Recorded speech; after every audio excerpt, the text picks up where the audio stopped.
வணக்கம் friends. RRB railway recruitment போர்டிலிருந்து group டிக்கான நோட்டிஃபிகேஷனை ரிலீஸ் பண்ணியிருக்காங்க. மொத்தமாக ஆல் ஓவர் இந்தியாவில் 32,438 வேகன்சியாக அறிவிச்சிருக்காங்க. ஓகேங்களா, இதில் தமிழ்நாட்டில் ஒரு 2,700 வேகன்சி கிட்ட அறிவிச்சிருக்காங்க. நிறைய பேர் டிஎன்பிசி மட்டும்தான் எக்ஸாம்ஸ்ன்னு நினச்சி படிச்சுட்டு இருக்கீங்க. பட் அப்படி இல்லை, வெளியில் வந்தீங்கன்னா எஸ்எஸ்சி இந்த மாதிரி ரயில்வேஸ்னு நிறைய எக்ஸாம்ஸ் இருக்குது. இதுவும் 10th லெவல் எக்ஸாம் தான். ஓகேங்களா, நீங்கள் 10th ஸ்டாண்டர்ட் படித்தாலே இந்த எக்ஸாம்ஸ் எழுதலாம். இப்போது இந்த எக்ஸாமுக்கு என்னென்ன குவாலிஃபிகேஷன், எப்படி அப்ளை பண்ணணும், என்ன வயசு வரலாம் அப்ளை பண்ணலான்றதை இந்த வீடியோ டீட்டெயில்டாக பார்க்கலாம். இந்த வீடியோ போட்டதுக்கான முக்கிய காரணமே என்னென்னா, நிறைய பேர் டிஎன்பிசி மட்டும்தான் கவர்மெண்ட் எக்ஸாம்னு நினச்சி அதுக்கு மட்டும் ப்ரிப்பேர் பண்ணிட்டுருக்கீங்க. உங்களுக்கு இன்ட்ரெஸ்ட் இருந்தால், நான் ஒரு சென்ட்ரல் கவர்மெண்ட் வேலைக்கு போகணும்னு நினச்சிங்கன்னா நீங்கள் இந்த எக்ஸாமுக்கும் ப்ரிப்பேர் பண்ணலாம். ஓகேங்களா, இதுவும் 10th லெவல் எக்ஸாம் தான். என்னென்ன படிக்கணும் அப்படின்றதையும் இந்த வீடியோவில் பார்க்கலாம். ஃபஸ்ட்டு பாருங்கள், நோட்டிஃபிகேஷன் 22ஆம் தேதி ஜனவரி வந்துச்சு. லாஸ்ட் டேட் ஒரு மாதம் டைம் கொடுத்துருக்காங்க. 22 February 2025 வரலும் லாஸ்ட் டேட். ஓகேங்களா, லாஸ்ட் டேட் வரலும் வெயிட் பண்ணாதீங்க. அப்ளை பண்ணுறதா இருந்தால் முன்னாடியே அப்ளை பண்ணிடுங்க. ஏன்னா கடைசி நேரத்தில் சர்வர்லாம் பிஸியாக இருக்கும், நிறைய இஷ்யூஸை ஃபேஸ் பண்ண வேண்டியிருக்கும். அதனால் லாஸ்ட் டேட் வரலும் வெயிட் பண்ணாமல் சீக்கிரமாக அப்ளை பண்ணிடுங்க. அடுத்ததாக சதர்ன் ரயில்வே. ஓகேங்களா, நம்ம சதர்ன் ரயில்வே சென்னையில், ஓகேங்களா, இதில் ஜோன் வைஸாக நீங்கள் அப்ளை பண்ணலாம். இப்போ நம்ம சென்னைக்கும் அப்ளை பண்ணலாம். இது இல்லாமல் வேறு ஜோன், ஹைதராபாத்தோ இல்லை இந்த மாதிரி வேறு ஜோன் இருக்குது, அதில் எதில் வேணாலும் அப்ளை பண்ணலாம். ஆனால் சென்னையில் பார்த்தோன்னா 2,694 வேகன்சி கொடுத்துருக்காங்க. உண்மையிலே கொஞ்சம் அதிகமான வேகன்சி தான். ஓகேங்களா, நீங்கள் இதிலே அப்ளை பண்ணலாம். இல்லை உங்களுக்கு வேறு ஜோனில் அப்ளை பண்ணி எழுதணும், நான் ஹைதராபாத்தில் போய் எழுத போகிறேன் அப்படின்னாலும் நீங்கள் எழுதலாம். ஓகேங்களா, ஆனால் ஒரே ஒரு எக்ஸாம் மட்டும், ஒரே ஒரு இடத்துல மட்டும்தான் எக்ஸாம் எழுத முடியும். இல்லை, சதர்ன் ரயில்வேல 2,694 வேகன்சி இருக்குது தமிழ்நாடு. ஓகேங்களா, சதர்ன் ரயில்வேஸில். அடுத்ததாக குவாலிஃபிகேஷன். இதுக்கு குவாலிஃபிகேஷன் என்னென்னா 10th பாஸ். ஓகேங்களா, நம்ம குரூப் 4க்கு பார்க்குற அதே குவாலிஃபிகேஷன் தான். 10th பாஸ் ஆகிருந்தால் போதும். அப்படி இல்லைன்னா ஐடிஐ, நிறைய பேர் 8th முடிச்சுட்டுலாம் ஐடிஐ சேர்ந்துருப்பாங்க. அப்படி ஐடிஐ படிச்சிருந்தாலும் இந்த எக்ஸாமுக்கு எலிஜிபிள். அடுத்ததாக என்ஏசி, அதாவது வந்து என்ஏசினா நேஷ்னல் அப்ரண்டிஸ் ட்ரெயினி. ஓகேங்களா, இந்த சர்டிஃபிகேட் நீங்கள் வச்சுருந்தாலும், அந்த அப்ரண்டிஸ் ட்ரெயினியை முடித்து நீங்கள் இந்த சர்டிஃபிகேட் வச்சுருந்தாலும் நீங்கள் இந்த எக்ஸாமுக்கு எலிஜிபிள். ஃபீஸ்ன்னு பார்த்தோன்னா ஓபிசி அதர் கேஸ்ட், ஓகேங்களா, அதர் கேட்டகரிக்கு வந்து 500 ரூபாய். ஓகேங்களா, ஃபீஸ் கொஞ்சம் அதிகம் தான். ஆனால் நீங்கள் எக்ஸாம் எழுதுனதுக்கப்புறம் 400 ரூபாய் ரீஃபண்ட் ஆகிடும். ஓகேங்களா, எக்ஸாம் ஃபீஸ் 100 ரூபாய் தான். 400 ரூபாய் எக்ஸாம் எழுதுனீங்கன்னா நீங்கள் அப்ளை பண்ணும்போது 500 ரூபாய் கொடுத்து அப்ளை பண்ணிடணும், ஃபீஸ் பே பண்ணிடணும். அப்போவே உங்களோட பேங்க் டீட்டெயில்ஸ்லாம் கேட்பாங்க. ரீஃபண்ட் பண்ணுறதுக்கான பேங்க் டீட்டெயில்ஸ் எல்லாம் கேட்பாங்க. நீங்கள் அப்ளை பண்ணும்போது எல்லாம் கொடுத்துட்டிங்கன்னா எக்ஸாம் எழுதுனதும் 400 ரூபாய் வந்து ரீஃபண்ட் பண்ணிவிடுவாங்க. ஓகேங்களா, ஆனால் நீங்கள் எக்ஸாம் எழுதாமல் இருந்தீங்கன்னா, அப்ளை பண்ணிவிட்டு எக்ஸாம் எழுதலைன்னா இந்த 400 ரூபாய் ரீஃபண்ட் வராது. ஓகேங்களா, அடுத்ததான் ஃபீமேல், அதை வந்து ஃபிசிக்கலி ஹேண்டிகேப் அந்த மாதிரி கேட்டகரிஸில் இருக்கிறவங்க. அடுத்ததாக எஸ்சி எஸ்டி இபிசி, அதாவது எக்கனாமிக் பேக்வேர்டு காஸ்ட். ஓகேங்களா, இவங்களாக இருந்தால் 250 ருபீஸ் தான் இவங்களுக்கு எக்ஸாம் ஃபீ. ஓகேங்களா, இந்த 250 ருபீஸும் ரீஃபண்ட் ஆகிடும் இவங்களுக்கு. ஓகேங்களா, இது அதர்ஸ் ஓபிசியில் 400 ருபீஸ் ரீஃபண்ட் ஆகிடும். எங்களுக்கு 250 ருபீஸ் தான் ஃபீஸு. அந்த 250 ருபீஸும் இவங்களுக்கு ரீஃபண்ட் ஆகிடும். ஸோ யாரும் காசு அதிகமாக இருக்கேன்னு சொல்லிட்டு அப்ளை பண்ணாமல் விடாதீங்க. உங்களுக்கு 400 ரூபாய் அதர்ஸாக இருந்தீங்கன்னா 400 ரூபாய் ரீஃபண்ட் ஆகிடும். அடுத்து நீங்கள் இந்த கேட்டகரியில் வந்தீங்கன்னா உங்களுக்கு மொத்த அமௌண்ட்டுமே ரீஃபண்ட் ஆகிடும். ஸோ முடிஞ்ச அளவுக்கு அப்ளை பண்ணி எழுதுங்க. எஸ்சி எஸ்டி இபிசி டிரான்ஸ்ஜெண்டர் எல்லாருக்குமே 250 ருபீஸ். அடுத்ததான் ஏஜ். ஓகேங்களா, முக்கியமான ஃபேக்டர் ஏஜ் என்ன, 1/1/2025. இந்த டேட்டில் உங்களுக்கு 18 to 36 வயசு வரல இருக்கணும். ஓகேங்களா, கோவிட்னால என்ன பண்ணிட்டாங்கன்னா ரிலாக்ஸேஷனும் கொடுத்துருக்காங்க. நீங்கள் ஓபிசி அல்லது ஓபிசியில் நான் க்ரீமி லேயர் அப்படியே இருந்தீங்கன்னா உங்களுக்கு 3 வருஷம் ரிலாக்ஸேஷன் கொடுக்குறாங்க. அப்போ நீங்கள் ஓபிசி இந்த கேட்டகரியில் வந்தீங்கன்னா 39 வயசு வரலும் நீங்கள் இந்த எக்ஸாமுக்கு எலிஜிபிள். 39 வயசு ஆகுதுன்னா 38 39 வயசு ஆனாலும் இந்த எக்ஸாமுக்கு நீங்கள் எலிஜிபிள். இந்த டேட்டில் ஓகேங்களா 1/1/2025 இருக்கணும். அடுத்ததாக எஸ்சி எஸ்டி ஷெட்யூல் காஸ்ட்டுக்கு வந்து 5 வருஷம் ரிலாக்ஸேஷன் கொடுக்குறாங்க.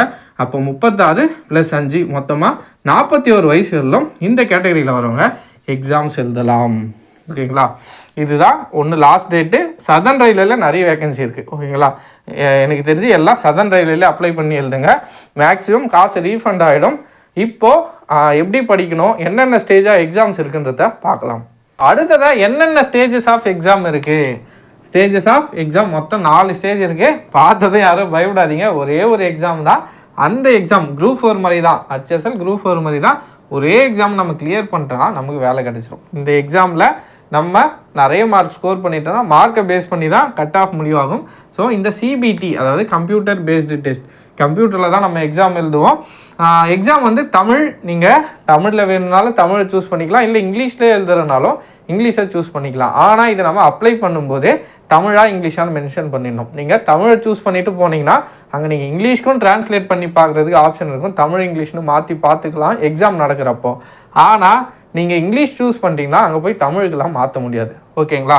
சிபிடி கம்ப்யூட்டர் பேஸ்டு டெஸ்ட், கம்ப்யூட்டரில் தான் எக்ஸாம் நடக்கும்.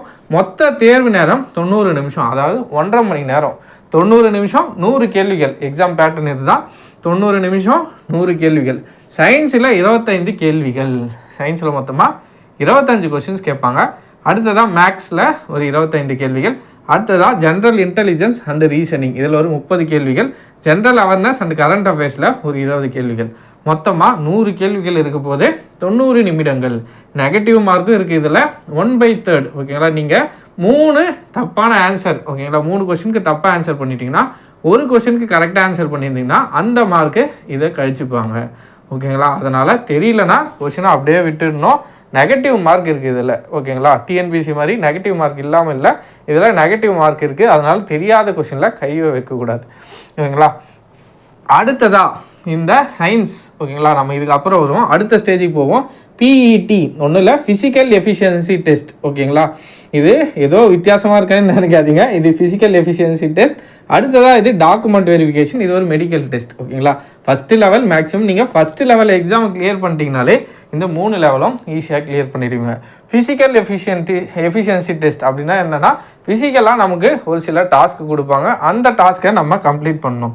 நீங்கள் மேலாக இருந்தால், ஓகேங்களா, மேலாக இருந்தால் 35 கிலோ ஒரு வெயிட்டை கொடுப்பாங்க.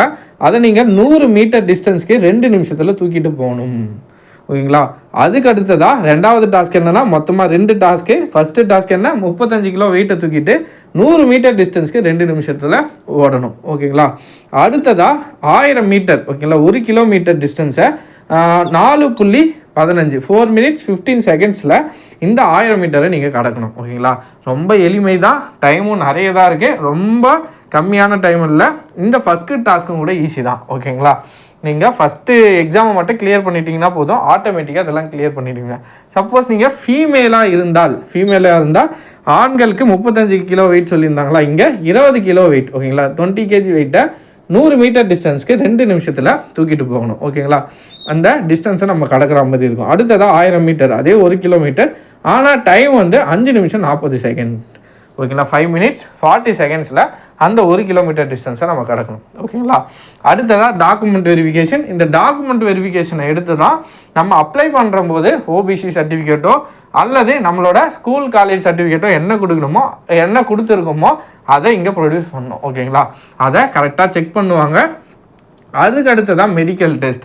மெடிக்கல் டெஸ்ட்டில் நிறைய டேர்ம்ஸ் இருக்கும். அதில் ஓகேங்களா, உங்களுக்கு கலர் பிளைண்ட்னஸ் இருந்துச்சுன்னா ஒரு சில போஸ்ட்டு நீங்கள் எலிஜிபிள் இல்லை, அந்த மாதிரி நிறைய டீட்டெயில்ஸ் கொடுத்துருப்பாங்க. நோட்டிஃபிகேஷனில் டீட்டெயிலாக கொடுத்துருப்பாங்க. உங்களுக்கு சப்போஸ் அந்த மாதிரி ஏதாச்சும் ப்ராப்ளம் இருந்தால் நீங்கள் அந்த நோட்டிஃபிகேஷன் எடுத்து ரெஃபர் பண்ணிக்கோங்க. ஓகேங்களா? மொத்தமே 4 ஸ்டேஜ் தான். ஃபஸ்ட்டு ஸ்டேஜ் எக்ஸாம், இதில் கிளியர் பண்ணிட்டாலே உங்களுக்கு வேலை. ஓகேங்களா? இதை கிளியர் பண்ணிட்டா வேலை. ஓகேங்களா? ஏன் அப்படி சொல்கிறேன்னா, இந்த 3 டெஸ்ட்டும் ஈஸியாக நீங்கள் முடிச்சிருவீங்க. ஃபஸ்ட்டு டெஸ்ட்டில் ஃபஸ்ட்லேயே நீங்கள் அதிகமாக கட் ஆஃப் எடுத்துட்டிங்கனாலே ஒரு கான்ஃபிடன்ஸ் வந்துடும். இந்த 2 டாஸ்க்குமே கூட ஈஸி தான். ஓகேங்களா? மேலாக இருந்தாலும் ஃபீமேலாக இருந்தாலும் ஈஸியான டாஸ்க்கு தான். அடுத்ததாக டாக்குமெண்ட் வெரிஃபிகேஷன், மெடிக்கல் டெஸ்ட்டையும் நீங்கள் கம்ப்ளீட் பண்ணிட்டீங்கன்னா கண்டிப்பாக உங்களுக்கு போஸ்டிங் கிடச்சிரும். இல்லை நீங்கள் சதர்ன் ரயில்வேஸில் அப்ளை பண்ணிங்கன்னா சென்னையிலே உங்களுக்கு ஐசிஎஃப், ஓகேங்களா, இன்டெக்ரல் கோச் ஃபேக்ட்ரி, அதிலே கூட உங்களுக்கு வேலை கிடச்சிரும். இல்லை நீங்கள் சென்னையிலே செட்டில் ஆகிடலாம். அடுத்ததாக நம்ம சிலபஸ்க்கு வரும். இந்த சிபிடி எக்ஸாம் சொல்லியிருந்தோம்ல, சயின்ஸில் 25 கேள்விகள் சொல்லியிருந்தோம். சயின்ஸை எதிலேருந்து கேட்பாங்கன்னா, நம்ம ஸ்டேட் போர்ட் புக்கிலேருந்து அதிக கேள்விகள் வராது. அவங்க நோட்டிஃபிகேஷனில் குறிப்பிட்டு சொல்லிட்டாங்க, சிபிஎஸ்சி புத்தகம், சிபிஎஸ்சி புத்தகத்தில் இருக்கிற லைஃப் சயின்ஸ்லேருந்து தான் கேள்விகள் கேட்போம் அப்படின்னு சொல்லிட்டாங்க. நீங்கள் தமிழ் மீடியமாக இருந்தால் நான் எப்படி சார் சிபிஎஸ்சி இங்கிலீஷ் மீடியத்தில் இருக்கும், நான் எப்படி அந்த புக்கை படிக்கிறதுன்னு நிறைய பேர் கஷ்டப்படுவீங்க.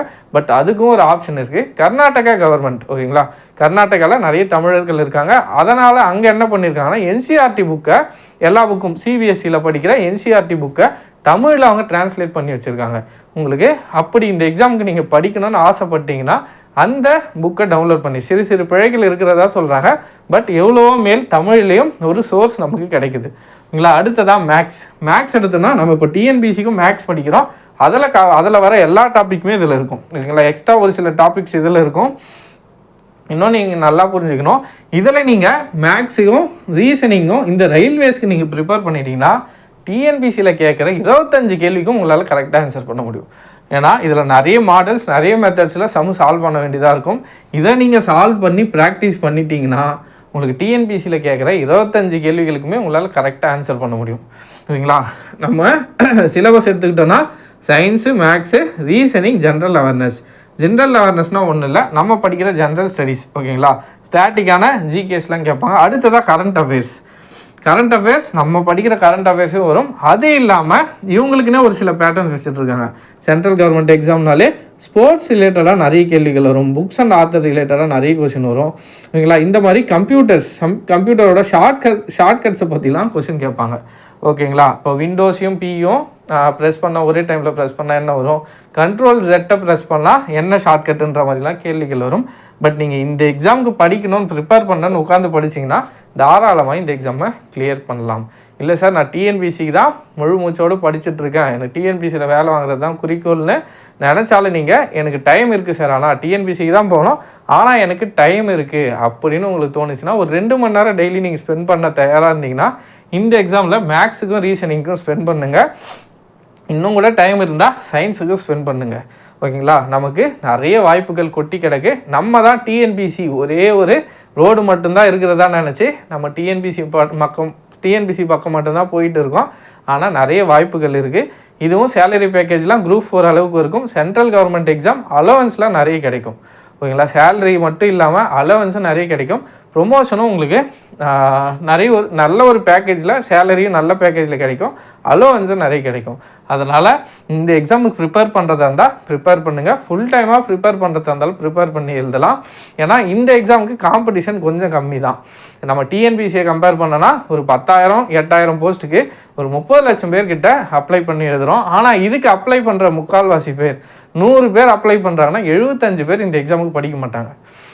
ஓகேங்களா. நீங்கள் முழு மூச்சோடு உட்காந்து படிச்சிங்கன்னா, இதுக்கு நான் ப்ரிப்பேர் பண்ணுறேன்னு நினச்சி உட்காந்து படிச்சிங்கன்னா, இல்லை டெய்லி நான் ஒரு 2 மணி நேரம் 3 மணி நேரம் ப்ரிப்பேர் பண்ண தயாராக இருக்கேன், ஸ்பெண்ட் பண்ண தயாராக இருக்கேன் டைம்னா தாராளமாக நீங்கள் படித்து இந்த எக்ஸாமுக்கும் போகலாம். ஓகேங்களா. ஒரு சில போஸ்ட் இதில் ஓகேங்களா ஃபிசிக்கலாக செய்கிற மாதிரி தான் இருக்கும். அந்த போஸ்ட்டையும் நம்ம நோட்டிஃபிகேஷனில் கொடுத்துருப்பாங்க. அதுக்கேற்ற மாதிரி நீங்கள் ப்ரிஃபரன்ஸ் கொடுத்து அப்ளை பண்ணிக்கலாம். ஓகேங்களா. அடுத்ததாக என்னோடய கருத்து என்னென்னா, நம்ம டிஎன்பிசிக்கு மட்டும் படிச்சுட்ருக்கோம், சைடில் இந்த எக்ஸாமுக்கு அப்ளை பண்ணி எழுதலாம். என்னோடய கருத்து எழுதலாம் தான். ஏன்னா இப்போ நம்ம 500 ரூபா ஃபீஸ் பே பண்ணாலும் 100 ரூபா நமக்கு ரீஃபண்ட் ஆக போகுது. சரி, 100 ரூபா தான் ஃபீஸ் எடுத்துப்பாங்க, 400 ரூபா நமக்கு ரீஃபண்ட் ஆக போகுது. இதே நம்ம அதர் SC/ST கேட்டகரியோ ஃபீமேலாக இருந்தாலோ ஃபிசிக்கலி ஹேண்டிகேப்டு அந்த மாதிரி கேட்டகரி இருந்தாலும் நமக்கு 250 ரூபாயுமே ரீஃபண்ட் ஆகிடும். ஓகேங்களா. நீங்கள் ஜென்ரல் கோட்டாவில் வந்தாலும் ஓபிசியில் வந்தாலும் உங்களுக்கு ரீஃபண்ட் இருக்குது. நம்ம SC/ST கேட்டகரி ஷெட்யூல் கேஸ்ட்டில் வந்தாலும் சரி, ஃபீமேலாக இருந்தாலும் சரி, உங்களுக்கு மொத்த காசுமே ரீஃபண்டில் இருக்குது. ரீஃபண்ட் வந்துடும். ரீஃபண்டுக்கான டீட்டெயில்ஸும் அவங்க அப்ளை பண்ணும்போதே கேட்டுருவாங்க, எந்த பேங்க் அக்கௌண்ட்டில் நமக்கு ரீஃபண்டு வரணும்னு. நீங்கள் அப்போவே கொடுத்துட்டிங்கன்னா எக்ஸாம் முடிஞ்சு அட்டன் பண்ணணும். ஆனால் என்னென்னா எக்ஸாமை நீங்கள் அப்ளை பண்ணிட்டால் மட்டும் உங்களுக்கு ரீஃபண்ட் வந்துடாது. நீங்கள் போய் இந்த CBT எக்ஸாமை அட்டன் பண்ணால் தான் உங்களுக்கு ரீஃபண்ட் கிடைக்கும். ஓகேங்களா. முடிஞ்ச அளவுக்கு இந்த எக்ஸாமுக்கு அப்ளை பண்ணி டைம் இருக்கிறவங்க, இல்லை டைம் இல்லை சார் நானே ஒர்க் போயிட்டுருக்கேன் என்னால் இந்த எக்ஸாமுக்கு படிக்க முடியாதுன்னு நினச்சிங்கன்னா நீங்கள் பண்ண வேண்டாம். உங்களுக்கு விருப்பம் இல்லைன்னா பண்ணாதீங்க. பட் எனக்கு டைம் இருக்குது, ஃபுல் டைமாக ஒருத்தவங்க டிஎன்பிசிக்கு படிச்சிருப்பாங்க, இதுக்கு முன்னாடி படித்து வச்சுருப்பாங்க, அவங்களுக்கு எக்ஸ்ட்ரா டைம் இருக்கும். அப்படி டைம் இருக்கிறவங்க அல்லது இந்த ரயில்வேஸுக்கு போகணுன்னு இன்ட்ரெஸ்ட் இருக்கிறவங்க இந்த எக்ஸாமுக்கு அப்ளை பண்ணி எழுதலாம். கிட்டத்தட்ட எனக்கு தெரிஞ்சு ஒரு 4 to 5 மாதம் கிட்ட டைம் இருக்கும். மே அல்லது ஜூனில் தான் இதுக்கான எக்ஸாம் வரும். ஓகேங்களா. அதனால் தாராளமாக டைம் இருக்குது. டெய்லி ஒரு 2 to 3 மணி நேரம் நீங்கள் ஸ்பெண்ட் பண்ணி படிச்சிங்கன்னா கூட இந்த எக்ஸாமை கிளியர் பண்ணலாம். நல்லா புரிஞ்சுக்கோங்க, காம்படிஷன் நம்ம டிஎன்பிசியை கம்பேர் பண்ணால் கம்மி தான். ஓகேங்களா. அதனால் என்னோட கருத்து முடிஞ்ச அளவுக்கு அப்ளை பண்ணி எழுதுங்க. ஓகேங்களா. நம்ம ஜென்ரல் கேட்டகரியில் இருந்தாலும் நீங்கள் ஃபீஸுக்கு பால் மாறினாலும் சரி, 100 ரூபா தான் ஃபீஸ் பே பண்ண போகிறோம், 400 ரூபா நமக்கு ரீஃபண்ட் வந்துட போகுது. ஸோ தாராளமாக நீங்கள் அப்ளை பண்ணி எழுதலாம். அடுத்ததாக உங்களுக்கு மேலும் ஏதாச்சும் தெரிஞ்சுக்கணுன்னா இந்த சப்ஜெக்டெல்லாம் எப்படி படிக்கணும், சிலபஸ் என்னென்ன, இப்போ சயின்ஸில் என்னென்ன டாபிக்ஸ் வரும், மேக்ஸில் என்னென்ன டாபிக்ஸ் வரும், என்னென்ன புக்ஸ்லாம் ரெஃபர் பண்ணலாம் அப்படின்னு உங்களுக்கு ஏதாச்சும் டவுட் இருந்தால் கீழே கமெண்ட்டில் சொல்லுங்கள். நான் இன்னொரு வீடியோவும் போடுறேன். இந்த வீடியோ நான் போட்டதுக்கான காரணமே என்னென்னா, நிறைய பேருக்கு இப்படி ஒரு எக்ஸாம் நடக்குதுன்றதே தெரியாமல் இருக்காங்க. அவங்களுக்கெல்லாம் என்னால் முடிஞ்ச அளவுக்கு இந்த வீடியோவை பார்த்துட்டு யாராச்சும் ஒருத்தராச்சும் அப்ளை பண்ணுவாங்கன்ற நம்பிக்கையில் தான் இந்த வீடியோவை போட்டிருக்கேன். ஓகேங்களா? நிறைய பேருக்கு டிஎன்பிசி மட்டும்தான் ஒரே வேன்னு நினச்சி போயிட்டுருக்காங்க. அப்படி இல்லை, நீங்கள் ஸ்டேட் லெவலில் மட்டும்தான் பார்க்குறீங்க. சென்ட்ரல் லெவலில் எஸ்எஸ்சியில் எக்ஸாம்ஸ் கண்டக்ட் பண்ணிகிட்ருக்காங்க. வருஷத்தில் எம்டிஎஸ், சிஹெச்எஸ்எல், சிஜிஎல்னு ஒரு 4-5 எக்ஸாம்ஸ் கிட்ட வருஷத்துக்கே நடக்குது. ஓகேங்களா? டிஎன்பிசிலையும் இப்போ எக்ஸாம்ஸ் ரெகுலராக தான் நடக்குது. பட் சென்ட்ரல் லெவல்லையும் பார்த்தோன்னா இந்த மாதிரி ரயில்வேஸ்லேயும் வருது, எஸ்எஸ்சி லெவல்லையும் வருது. நீங்கள் குரூப் 1 மாதிரி எக்ஸாமுக்கு ப்ரிப்பேர் பண்ணுறவங்களா இருந்தால் யூபிஎஸ்சி எக்ஸாமுக்கு இப்போ நோட்டிஃபிகேஷன் வந்திருக்கு. ஜஸ்ட்டு நீங்கள் அப்ளை பண்ணி ட்ரை பண்ணி பாருங்கள். யூபிஎஸ்சி எக்ஸாமுக்கு 100 ரூபா தான் ஃபீ. ஓகேங்களா? நீங்கள் தாராளமாக அப்ளை பண்ணி எழுதுங்க. 2 பேப்பர் இருக்கும் யூபிஎஸ்சியில். காலையில் ஒரு பேப்பர், மதியம் ஒரு பேப்பர். ஓகேங்களா? தாராளமாக முடிஞ்ச அளவுக்கு எக்ஸாமுக்கு அப்ளை பண்ணி எழுதுங்க. அப்ளை பண்ணி எழுதுனா தான் நமக்கு என்னென்ன மாதிரி எக்ஸாம் இருக்குது, யார் யாரெல்லாம் வந்து எழுதுகிறாங்க. நீங்கள் யூபிஎஸ்சி மாதிரி எக்ஸாம்ஸ்லாம் போய் எழுதுனீங்கன்னா நார்த் இந்தியன்ஸ்லாம் நிறைய பேர் வந்து நான் இங்கே வேலூரில் எழுதியிருக்கேன், இந்த மாதிரி சென்டர்ஸ்லாம் வந்து நார்த் இந்தியன்ஸ்லாம் வந்து எழுதுவாங்க. நமக்கே ஆச்சரியமாக இருக்கும். ஓகேங்களா? இவ்வளோ பேர் இந்த எக்ஸாமுக்கு படிக்கிறாங்களான்னு. நம்ம டிஎன்பிசி மட்டும்தான் நினச்சி ஓடிட்டுருக்கோம். அப்படி இல்லை, வெளியில் நிறைய எக்ஸாம்ஸ் இருக்குது. முடிஞ்ச அளவுக்கு எக்ஸ்ப்ளோர் பண்ணுங்கள். எக்ஸ்ப்ளோர் பண்ணி உங்களுக்கு எந்த எக்ஸாமுக்கு போகணுமோ அந்த எக்ஸாமுக்கு உட்காந்து ஃபுல் ஃப்ளெஜ்டாக ப்ரிப்பேர் பண்ணுங்கள். கண்டிப்பாக போஸ்டிங்கை வாங்கலாம். ஓகேங்களா? உழைச்சா கண்டிப்பாக அதுக்கான ரிசல்ட் கண்டிப்பாக கிடைக்கும். சப்போஸ் நான் உழைச்சேன் சார் எனக்கு ரிசல்ட் கிடைக்கலன்னா, இந்த எக்ஸாமில் கிடைக்கலனா அடுத்த எக்ஸாமில் டபுள் மடங்காக நல்ல போஸ்டிங்லேயே உங்களுக்கு ஒரு வேலை கிடைக்கும். ஓகேங்களா? ஆனால் உழைக்கிறத மட்டும் என்றைக்கும் விட்டுறாதீங்க. ஓகேங்களா? அவ்வளோதான் ஃப்ரெண்ட்ஸ். அடுத்ததாக உங்களுக்கு இன்னும் வீடியோஸ் ஏதாச்சும் வேணும்னு நினச்சிங்கன்னா ரயில்வே சார்ந்து கீழே கமெண்ட்டில் சொல்லுங்கள். நான் புக்கு என்னென்ன படிக்கணும், எப்படி படிக்கணுன்றதை நான் சொல்கிறேன். ஓகேங்களா? அவ்வளோதான் ஃப்ரெண்ட்ஸ். அடுத்த வீடியோவில் சந்திப்போம். இந்த வீடியோ உங்களுக்கு பயனுள்ளதாக இருந்திருக்குன்னு நினைக்கிறேன். நன்றி. கருத்துக்கள் ஏதாவது இருந்தால் கீழே கமெண்ட்டில் மறக்காமல் சொல்லுங்கள். நன்றி.